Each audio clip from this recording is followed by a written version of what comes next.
الحمد لله نحمده ونستعينه ونستغفره ونؤمن به ونتوكل عليه ونعوذ بالله من شرور أنفسنا ومن سيئات أعمالنا من يهده الله فلا مضل له ومن يضلله فلا هادي له ونشهد أن لا إله إلا الله وحده لا شريك له ونشهد أن سيدنا وسندنا ونبينا ومولانا محمدا عبده ورسوله أرسله بالحق بشيرا ونذيرا وداعيا إلى الله بإذنه وسراجا منيرا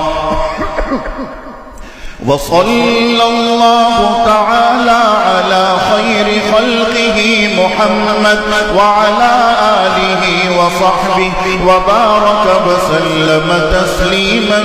كثيرا أما بعد فأعوذ بالله من الشيطان الرجيم بسم الله الرحمن الرحيم إن الله وملائكته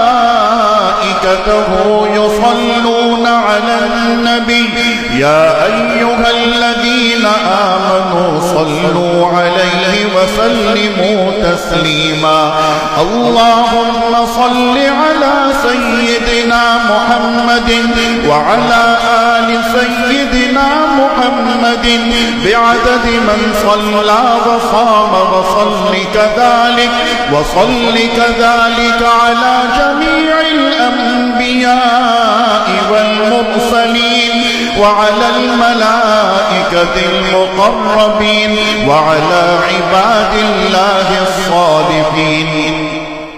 خصوصا على سيد المتقين والأبرار صاحب النبي في الغار والمزار أفضل الصحابة بالتحقيق خليفة النبي بلا فصل إمامنا أبي بكر الصديق رضي الله تعالى عنه وعلى الناطق بالصواب والعادل بالكتاب إمامنا بالحق عمر بن الخطاب رضي الله تعالى عنه وعلى صاحب الحياء وناشر القرآن الشهيد المظلوم حين تلاوة الفرقان عثمان بن عفان رضي الله تعالى عنه وعلى صاحب السيف والقضاء وناشر العلم والهدى أسد الله الغالب إمامنا علي بن أبي طالب رضي الله تعالى عنه وعلى كل الصحابة رضوان الله تعالى عليهم أجمعين الله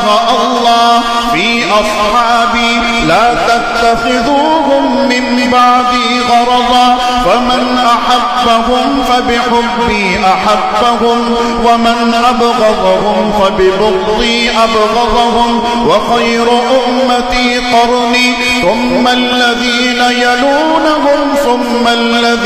يلونهم تعادلوا عباد الله رحمكم الله إن الله يأمر بالعدل والإحسان وإيتاء ذي القربى وينهى عن الفحشاء والمنكر والبغي يعظكم لعلكم تذكرون اذكروا الله العلي العظيم الكريم يذكركم وادعوه يستجب لكم ولذكر الله تعالى أعلى وأولى وأعز وأجل وأتم وأهم وأعظم وأكبر والله يعلم ما